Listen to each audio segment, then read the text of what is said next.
Une fois par semaine, Mélissa est obligée de sortir de chez elle pour aller faire ses courses. Et à chaque fois, cela se transforme en véritable cauchemar pour elle. Elle va se retrouver dans un endroit qu'elle ne connaît pas, entourée d'une foule d'inconnus, ce qui pourrait lui arriver de pire dans la vie. Je me sens pas bien, je me sens oppressée là.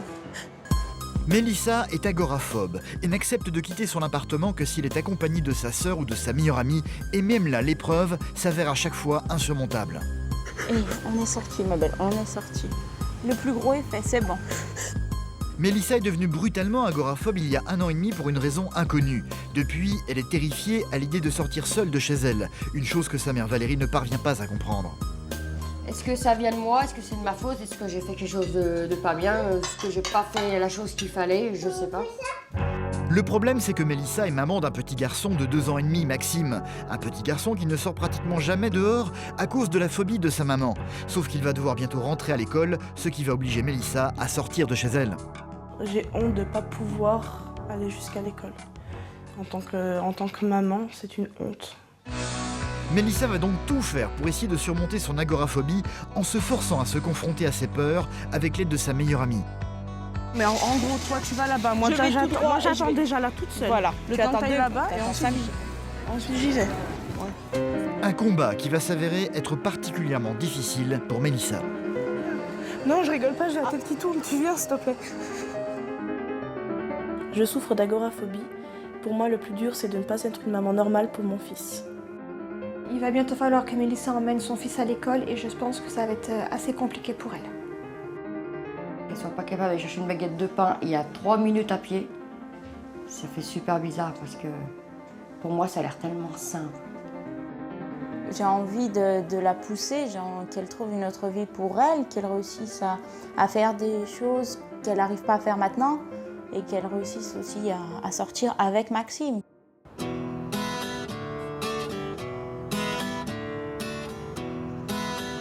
C'est ici, au milieu de ce paysage sublime, que Mélissa vit depuis qu'elle est toute petite.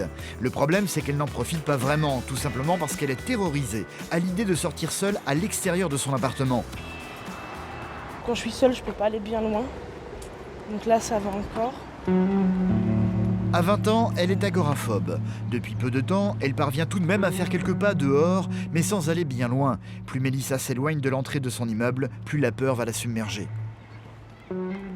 Et là, c'est la limite. Là, je peux pas. Si je vais monter, je vais avoir le cœur qui va commencer à palpiter. Parce que forcément, j'ai plus trop de vue sur où je peux rentrer dans l'immeuble. Donc je vais pas pouvoir aller plus loin. Cette limite est une frontière infranchissable pour elle. Elle aimerait pouvoir aller au-delà, mais se sent incapable d'y parvenir. C'est une grande frustration pour elle, mais aussi pour son petit garçon. Parfois, j'ai envie de dépasser ce périmètre pour que Maxime puisse aller jouer dans l'herbe, surtout qu'il y a des enfants souvent ici, mais en étant seule, je peux pas. Donc du coup, je le restreins pas mal. Donc c'est soit on reste à la maison, soit il faut quelqu'un qui m'accompagne dans ma sortie. Il n'y a que dans l'appartement de sa maman, actuellement à son travail, que Mélissa se sent en sécurité. Elle y vit avec son petit garçon, Maxime, qui effectivement ne sort pas beaucoup lui non plus. Il a 2 ans et demi et pour le moment, il ne sait pas grand-chose du monde extérieur. Si t'as envie de changer, tu me dis, toi tu touches pas. Ok ? Mélissa partage également son quotidien avec Natacha, sa plus jeune sœur, âgée elle de 14 ans. Mélissa est devenue brutalement agoraphobe il y a 1 an et demi seulement sans vraiment d'explication. Une maladie que son entourage a encore bien du mal à comprendre. Quand on te voit comme ça, on dirait pas que t'es malade. Ça, les autres à l'extérieur, ils le savent. C'est pour ça qu'on dit que je fais de la comédie, tu vois. Les gens, ils me voient toujours à la maison. Forcément, ils savent pas. Les autres, ils doivent croire. Toi, tu fais exprès. Bien sûr. Mais les autres, je m'en fous. Je sais ce que j'ai. C'est pas eux qui prennent des médicaments pour aller bien. Bah non. C'est pas eux qui pleurent quand ils doivent aller dehors ou qu'on fait un putain de travail sur eux parce que voilà. Les gens disent que je suis une menteuse. Que je fais ça dans le but d'être plein. Voilà. C'est ça. Les gens, ils comprennent pas que je sors plus. Je suis tout le temps à la maison. Il y a même un moment où j'ai eu peur, j'avais peur, je faisais des crises d'angoisse en étant toute seule à la maison. Donc ça aussi, les gens, ils comprenaient pas. Et la maladie, elle est là, je l'ai pas inventée. C'est pas moi qui me suis dit, tiens, si je serais agoraphobe. juste pour voir. Cette maladie est devenue un véritable handicap pour Mélissa pour la moindre tâche quotidienne. Aller faire des courses est toujours une véritable expédition. Comme elle refuse de sortir seule de chez elle, elle doit obligatoirement être accompagnée par quelqu'un de confiance si elle ne veut pas être victime d'une crise d'angoisse. Et même accompagnée, les choses sont loin d'être faciles. Ça va aller dans le bus? Ça va pour l'instant? Ça t'angoisse pas d'aller de Montauban? Faut être souvent disponible, être là pour elle quand on en a besoin, quand elle ne se sent pas d'être seule, quand elle a besoin qu'on l'accompagne quelque part dans un rendez-vous par exemple. C'est un sacrifice, mais je le fais pour elle, ça me dérange pas de le faire, parce que je sais qu'elle en a besoin.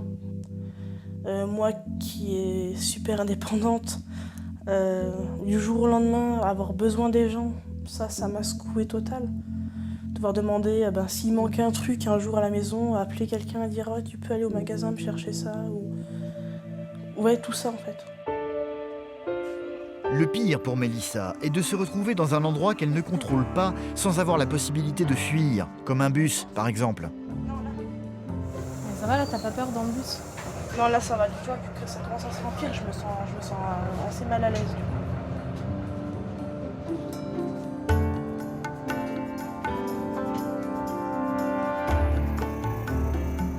Angoisse.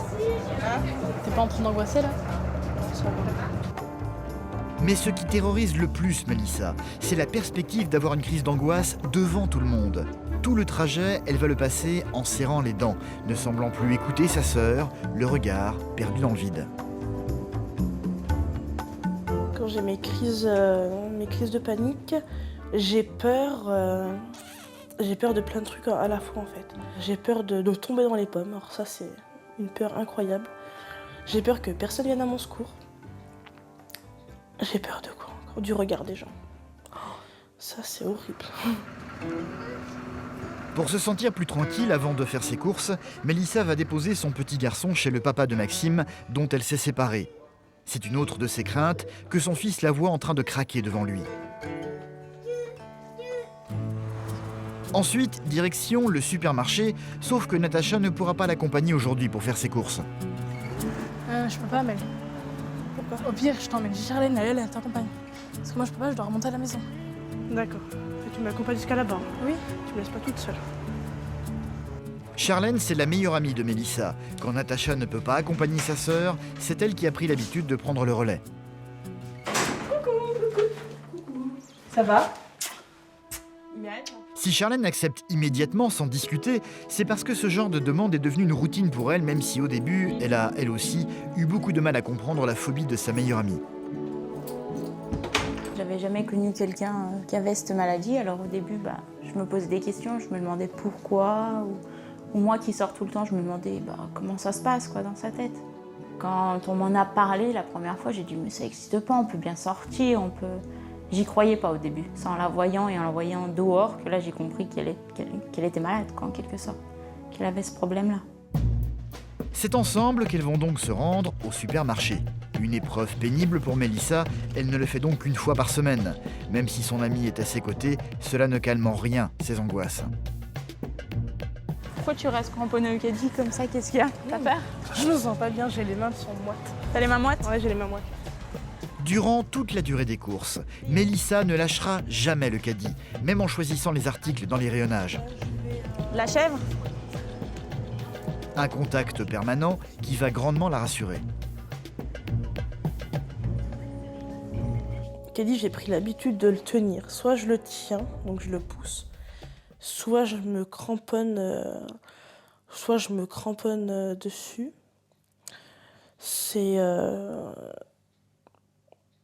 Ça me rassure. Si je me sens pas bien, comme ça, je peux m'accrocher à quelque chose.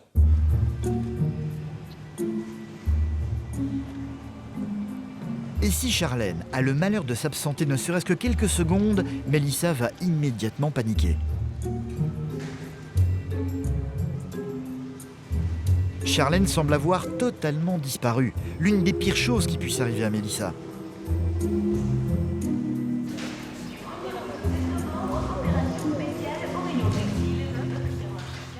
C'est comme si, en fait, je me sentis vide d'un coup.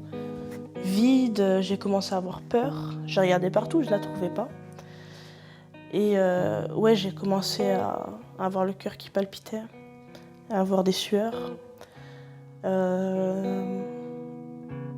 Et c'est comme si autour de moi, je voyais tout au ralenti. Évidemment, Charlène va très vite revenir auprès d'elle. Elle ne sera restée absente que quelques secondes au final, une éternité pour Mélissa. Qu'est-ce que tu dis? Je suis pas bien, comme plus. Qu'est-ce qu'il y a? Tremble. Pour Mélissa, le mal est fait.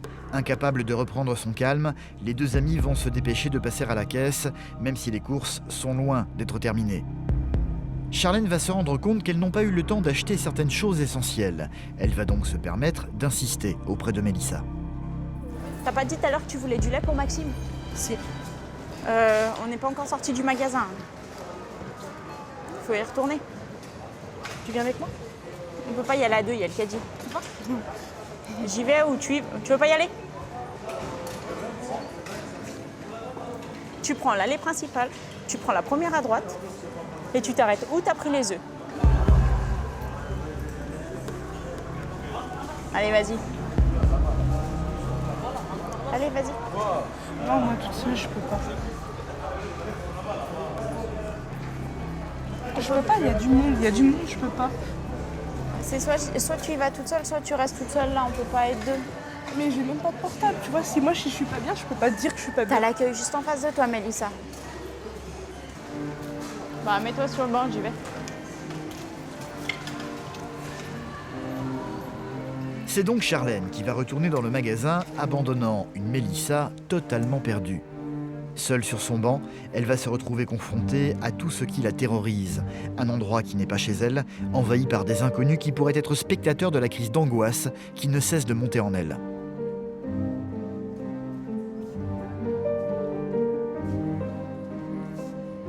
Je me sens pas bien, je me sens oppressée là. Je me sens oppressée depuis genre 2 mois. Je me suis sentie mal. J'ai senti la peur qui montait, je me suis juste dit un truc, c'est fais pas de crise au milieu du magasin. Ne montre pas aux gens. Si je fais ma crise au milieu de tout le monde, ben pour moi c'est comme si j'étais faible. Vu que je prends pas le pouvoir dessus, c'est la crise qui va prendre le pouvoir sur moi et du coup ben je suis faible.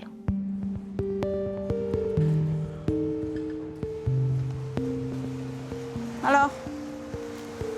Tiens, tu veux manger un truc? Je t'ai pris des gâteaux, mais mange un peu. Voilà, mais si on pouvait sortir là. Comment? Si on pouvait sortir là, ce serait pas mal, tu vois, par contre. C'est vrai? Ouais, s'il te plaît, j'ai la tête qui tourne et je me sens pas très bien. Mais justement, mange un gâteau, toi. On va d'abord sortir et puis après je verrai. Tiens. T'as de l'eau encore dans ton sac? C'est à l'extérieur de la grande surface, loin des regards gênants, que Mélissa va finir par exprimer toute sa détresse. Et on est sorti, ma belle, on est sorti. Le plus gros est fait, c'est bon. Tu te retiens à l'intérieur, hein, pas peur des regards des gens sur toi. Allez, c'est bon. Allez, on va mettre ça, on va poser le caddie. Souffle, courage. Souffle, ma belle. Attends, il n'y a pas de voiture qui arrive là, pas qu'on se fasse. J'ai eu honte de moi. Honte de ne pas pouvoir aller chercher le lait pour Maxime. Je suis même pas capable d'aller chercher du lait. Alors que c'est pas, voilà, j'en aurais eu pourquoi 5 minutes. Depuis 1 an et demi, Mélissa a consulté plusieurs médecins et spécialistes pour tenter de comprendre son agoraphobie. L'un d'entre eux se prénommant Marcos, un psychothérapeute comportementaliste spécialisé dans les troubles de l'anxiété, la suit actuellement. Agoraphobie oblige, cela ne se passe pas dans son cabinet, c'est lui qui se déplace pour venir à la rencontre de Mélissa. J'aimerais vraiment m'en sortir. Surtout parce que dans 6 mois, mon fils entre à l'école. Et le problème est que je ne peux l'emmener seul à l'école. Que savez-vous de cette maladie que vous souffrez, que vous avez, l'agoraphobie? Ce que je sais, c'est que c'est une maladie déjà qui n'est pas forcément connue aux yeux de tous. Pas comprise. Qu'on nous prend souvent pour des fous.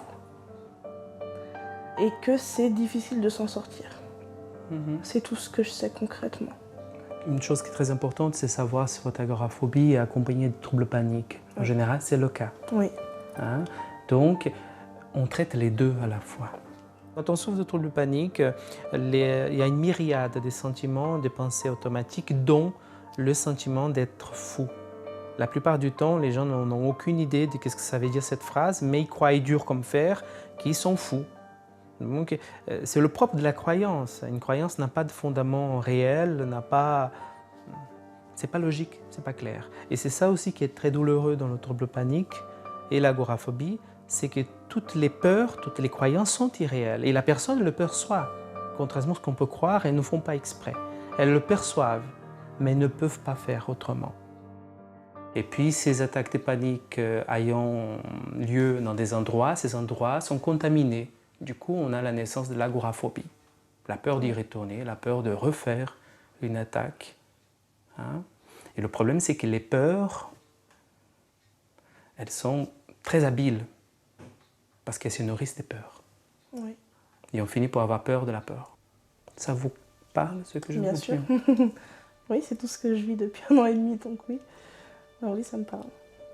De rencontrer une personne qui comprend vraiment ce qu'on vit, ben, ça fait du bien. Parce qu'on se dit qu'enfin, peut-être qu'on a trouvé une issue de secours. Quelqu'un qui va pouvoir réellement nous apporter quelque chose. C'est une rééducation. On va rééduquer votre cerveau. On va vous rééduquer aussi face à vos sensations. Hein? Donc c'est tout un apprentissage de rééducation. L'idée, c'est d'apprendre à faire la paix avec vos sensations et ensuite à faire la paix avec les peurs liées aux endroits. Est-ce que moi, par exemple, et quand on aura analysé tout ça et que j'aurai appris, quand j'aurai pris conscience plutôt de ce qui me fait peur et de comment les gérer, je vais pouvoir emmener mon fils seul à l'école? La réponse que vous attendez, c'est oui, hein, de ma part, mais je pense que la réponse est un peu plus complexe. Hein, et il faut... un des éléments de l'agoraphobie, c'est l'isolement. Ouais. Donc il faut petit à petit casser cet isolement. Un travail qui risque d'être long et difficile. Autant Mélissa est heureuse de trouver du soutien auprès de son psychothérapeute, autant quand elle rentre chez elle, elle a affaire à beaucoup d'incompréhension. Avec son fils, elle vit actuellement dans l'appartement de sa maman, Valérie. C'est elle qui nourrit toute la famille en travaillant comme serveuse dans un restaurant midi et soir. Elle a très peu de temps pour les tâches quotidiennes et ne parvient toujours pas à comprendre les angoisses de sa fille. J'ai oublié quelque chose de plus important. Tu peux pas aller chercher du pain, s'il te plaît? Non, mais j'ai pas le temps. Allez, s'il te plaît, c'est à côté, t'as 5 minutes du credo. Bah tu vas, t'es à côté. Non, moi j'ai pas le temps. Moi je prépare à manger, puis moi je travaille comme j'ai toute la semaine. Tu peux aller chercher du pain, oui? Non. C'est pas normal. Bah, je comprends pas. Si tu veux que j'aille, moi je vais faire une crise dehors, je m'en fous, hein. Bah pourquoi tu dis tout de suite que tu vas T'appelleras faire une toi-même les crise? pompiers, hein. Bah pourquoi tu dis que tu vas partir en crise? Bah, parce que Si c'est tu comme pars ça. négatif, tu y arriveras pas, mon Mais cœur. c'est comme ça que ça marche. Faut être positive. Non, j'ai peur. Mais non, t'as pas peur, je suis là. Toi t'es pas là, tu seras là, ici. Mais je serai là mentalement. Je comprends pas pourquoi tu réagis comme ça. Je sais pas, j'arrive pas. Tu comprends pas parce que tu le vis pas. Oui, je le vis pas, c'est un fait. Mais je sais pas, j'y arrive pas. C'est pas grave. C'est pas compliqué, le magasin. J'ai pas besoin que tu comprennes, j'ai besoin que tu me soutiennes. Je fais que ça, te soutenir, Mélissa. Non, mais faut pas me pousser comme ça quand tu sais que je suis Je te pousse bloquée. pas, je te demande gentiment. Quand je suis bloquée, tu me demandes pas. Surtout quand tu sais, elle est pourrie celle-là. Surtout quand tu sais que je vais pas Tu vas en pouvoir. acheter une autre, elle est pourrie celle-ci. C'est bon, j'en ai pris assez. Je fous pas de moi. En tant que maman, de la voir comme ça, c'est dur. C'est vrai qu'elle a 20 ans, le petit, pas pouvoir sortir, lui faire prendre l'air, pas pouvoir... Ah, c'est vachement dur. Pour moi, c'est tellement simple. Je pars travailler, je pars au magasin, Non, c'est dur, ouais. Ouais, mais il va falloir trouver une solution pour te sortir de là au plus vite. Parce Mais que déjà, la solution, moi je l'ai trouvée, tu vois, je prends des cachetons. tu parles d'une solution? Et j'ai de la volonté. Oui. Rappelle-toi, les cachets- cachets, je les avais arrêtés. Maman, ça Oui. avait mené à quoi? Rappelle-toi, je t'ai retombé au plus bas. Oui, mais les cachets, oui, c'est bien Voilà. pour t'aider, mais pas pour la continuité. Tu comprends ce que je veux dire? sais. Tu peux pas vivre sous cacheton. Je sais. T'as pas envie de vivre une vie normale comme Bah les jeunes si, de non ton mais âge? merci, s'il te plaît. Ah, ça a frappé? Ça a frappé, C'est maman. qui? C'est qui? Cela fait 1 an et demi que Mélissa est agoraphobe et personne n'en comprend la raison, ni elle, ni le reste de son entourage. Pourtant, elle n'est pas la seule dans la famille à souffrir de cette phobie. Sa sœur aînée, Vanessa, souffre elle aussi de la même chose. Elle est venue aujourd'hui manger avec eux, accompagnée de son mari Thomas et de leur petit garçon, Louis. Maman, Oui. ça te fait quoi d'avoir 2 filles agoraphobes? Bah déjà, une, c'est vrai que c'est compliqué. Alors, deux, c'est super compliqué. C'est-à-dire? Et c'est... Bah, déjà, je comprends pas bien la maladie. Donc, le fait qu'il y en ait 2 dans la famille, c'est dur pour moi. Est-ce que des fois tu te demandes, étant donné qu'on est 2, donc c'est pas rien, est-ce que ça peut avoir un rapport avec toi ou avec papa? Bien sûr. Est-ce que ça vient de moi? Est-ce que c'est de ma faute? Est-ce que j'ai fait quelque chose de pas bien? Est-ce que j'ai pas fait la chose qu'il fallait? Je sais pas. Valérie s'est séparée du papa de ses filles il y a 8 ans maintenant. Pour Vanessa, la sœur aînée de Mélissa, la cause de son agoraphobie est liée à cet événement, elle en est certaine. Bah, pour moi, pour mon cas, après moi j'ai étudié la chose et j'en suis venue à dire que l'absence de papa aussi qui en a fait beaucoup pour moi. Après c'est un tout quoi. Il y a eu un élément déclencheur, c'est-à-dire qu'il y a eu, ça arrivait juste quelques mois après le divorce de mes parents en fait. Donc ça a été, je pense, la goutte d'eau quoi qui a fait déborder le vase comme on dit et j'ai pas supporté. Et quand c'est vraiment arrivé, quand mon père en fait, quand je me suis aperçue que mon père n'était plus avec nous, là ça a tout déclenché quoi. Sauf que Mélissa, elle, est convaincue que le déclenchement de son agoraphobie n'a rien à voir avec tout ça. Pour le moment, c'est encore quelque chose d'inexpliqué, ce qui perturbe beaucoup sa maman, Valérie. Moi, le plus dur qui a été pour moi, c'est que du jour au lendemain quand même. Tu vois ce que je veux dire? Que ce soit toi ou ta sœur. Du jour au lendemain, la veille vous allez super bien, ça rigole, ça avec les copains et les copines. Et le jour au lendemain, toi encore t'as fait fort parce que toi tu ne sortais plus de ta chambre du tout à un moment. Que Mélissa ne sort pas de la maison mais reste quand même dans la maison. Même actuellement, j'ai peur de prendre la voiture toute seule parce que je me dis si je prends la voiture toute seule, je sais pas pourquoi, je vais avoir une crise d'angoisse et je vais mourir, je vais tomber dans la pomme et je vais mourir. Pour moi, c'est ça. Moi, pour moi, c'est la crise d'angoisse. Toi, t'es basée sur la crise d'angoisse. Parce que des risques, t'en as quand tu sors quand même. Oui. Tu peux te faire écraser, tu peux avoir un accident de voiture, tu peux te faire... C'est vrai, on a hein. peur d'une crise d'angoisse. C'est tout. On a peur de la Enfin, c'est tout. d'avoir peur. On a peur C'est d'avoir gros. peur. Et Mais- quand on a peur d'avoir peur, eh ben on a peur. Mélissa est devenue agoraphobe à 18 ans et Vanessa à 17 ans. Que se passera-t-il pour Natacha, la plus jeune des sœurs? Elle a 14 ans, sera-t-elle elle aussi atteinte de la même phobie à l'avenir? Et toi, ça te fait pas peur? De quoi? Pour toi-même, qui a 14 ans, est-ce que à moi, ça va m'arriver? Enfin, j'espère que tu vis pas avec l'angoisse dans la tête non plus. Non, ça me fait pas peur. Parce que si ça, toi, ça t'arrive, là, il y a un sacré souci vis-à-vis de moi. Hein. On fera une thérapie familiale, c'est On ouvre rien sans possible. À défaut d'une thérapie familiale, Mélissa va devoir se guérir seule pour commencer.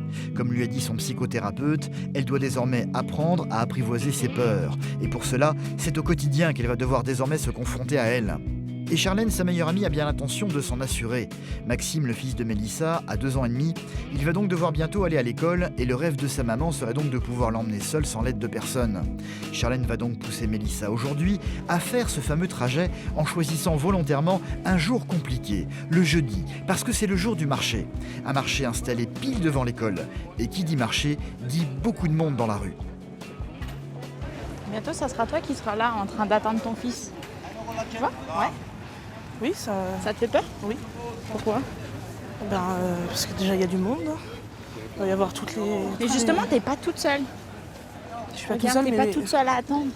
ouais, sauf que toi tu seras pas avec moi quand je vais devoir Quand quoi? quand je vais devoir l'emmener. Mais si. Les premiers temps, je t'accompagnerai, mais après, non, tu seras toute seule. L'école, c'est à 8h le matin, elle n'aura pas tout le temps quelqu'un pour l'accompagner jusqu'à l'école. Donc, il faudrait qu'elle arrive un peu à se débrouiller, à se gérer, à y aller toute seule. Allez, hop, prête? Respire. Charlène a donc l'intention aujourd'hui d'abandonner volontairement Mélissa au milieu de la foule pour qu'elle apprenne à dompter ses angoisses.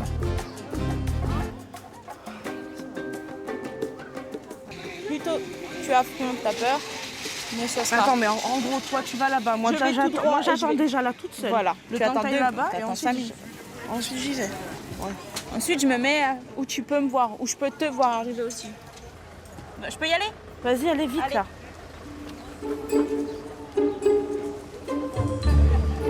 Mélissa, totalement tétanisée, va donc se forcer à attendre, n'ayant qu'une envie, courir rejoindre son ami qui est parti à l'autre bout de la rue.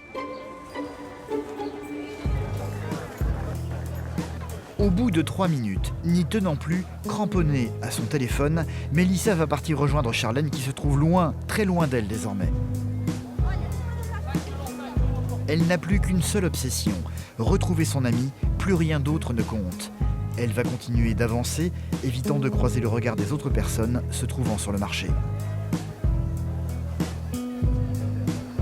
En arrivant devant le boucher, elle va se rendre compte que Charlène est encore très loin d'elle. Mélissa va sentir la crise de panique monter en elle au point de s'arrêter et d'être incapable de faire un pas de plus. Elle va aussitôt appeler Charlène à l'aide sur son téléphone. Je vois plus rien, j'ai la tête qui tourne, alors tu viens s'il te plaît. Avance tout droit un petit peu. Non, non, Avance non, au moins non, jusqu'au non, passage piéton. non, Il y a un passage non, piéton non, devant. non, non. Charlène, s'il te plaît. Moi, je m'arrête au passage piéton. Non, Avance. mais viens. Non, je rigole pas, j'ai la tête qui tourne, tu viens s'il te plaît. Allez, s'il te plaît, Charlène. Tu me vois arriver? Je vois plus rien, je vois tout flou là. T'es où? Je suis à côté de toi, tourne. Voilà. Pourquoi tu te caches là-dessous? Tu veux pas que les gens ils te voient? Viens à peine, rase pas devant le truc de viande. Viens là. Alors, quand je suis arrivée à l'école, le fait de voir les mamans qui attendaient leurs enfants, ça m'a bloquée. J'ai honte de ne pas pouvoir aller jusqu'à l'école. En tant que maman, c'est une honte de ne pas pouvoir juste emmener son fils à l'école. Mais hélas, sa phobie va être plus forte que la honte. Une fois devant l'école, Mélissa ne va plus tenir sur ses jambes, incapable de cacher son mal-être aux gens qui l'entourent.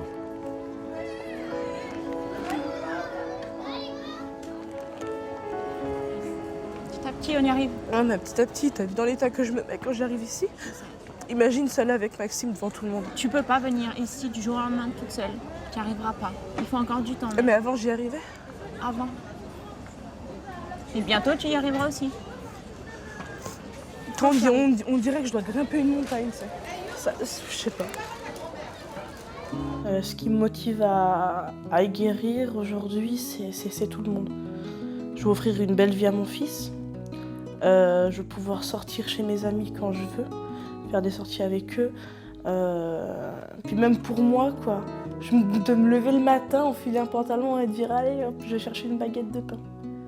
Juste ça. Juste ça, ce serait le top, quoi. Mélissa ne va donc pas se décourager. Avec le soutien de Charlène et de sa sœur Natacha, elle va multiplier les sorties durant toute la semaine. Des sorties à chaque fois douloureuses et compliquées, mais qui vont tout doucement porter leurs fruits. Peu à peu, les crises d'angoisse vont être de moins en moins fréquentes.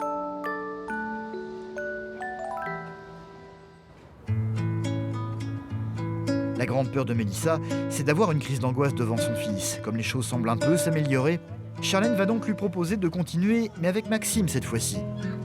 Regarde, il y a des pigeons devant toi. On les suit, Maxime? Un petit garçon tout heureux de pouvoir se promener dehors, enfin.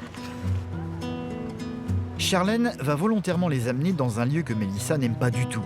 Elle a peur des lieux publics, mais aussi des ponts, comme celui-ci justement. Mais on va le traverser. Nouveau défi pour toi, Mel. Je l'aime pas, j'aime vraiment pas ce pont. Allez, viens, Maxime, on y va. Comme ça, maman elle est obligée de suivre. Allez. Au moins, maman elle est obligée de suivre. Est-ce que je tape un sprint jusqu'à là-bas ou... Un peu contrainte et forcée, Mélissa va donc s'engager sur le fameux pont. Bouge-toi. Viens, Maxime. Regarde. T'approches pas trop. Donne la main à tata. T'approches pas trop. Viens là. Allez, on y va, viens, on va voir là-bas. On les voit de plus près. Ouh, maman elle est pressée, elle va le toboggan, elle a peur. Ils sont beaux? Attends, je regarde en bas, je sais pas. Voilà, avance. Il y a une semaine encore, lorsque Mélissa essayait de surmonter son agoraphobie, elle finissait toujours par s'effondrer en pleurs juste après. Aujourd'hui, même si elle est restée très tendue durant toute la traversée de ce pont, les choses semblent beaucoup moins difficiles pour elle. Ça me fait du bien d'être là. C'est vrai. Ouais. Je suis tellement bien que j'ai même pas pensé à la crise en fait. Mais c'est comme ça qu'il faut que tu te sentes pour pouvoir sortir. Parce que si tu y penses, tu te fais peur à toi-même. Et là, tu sais que tu vas avoir peur, tu vas angoisser. Mais c'est pas facile, des fois j'ai beau pas y penser, c'est inconscient, tu vois. Oui, je sais que c'est plus fort que toi, mais bon. Ah, tu vas y arriver, t'es venue jusque-là, tu pourras bientôt venir toute seule. Bientôt. Comme le disait son psychothérapeute, le travail sera long et compliqué. Aujourd'hui, pour la première fois, Mélissa se sent bien à l'extérieur de chez elle. Elle n'est pas encore guérie pour autant, mais les choses semblent plutôt bien s'engager pour elle. Bientôt, elle le sait, elle pourra emmener son fils seul à l'école. Une nouvelle vie commencera pour elle, une vie comme tout le monde. Ouais!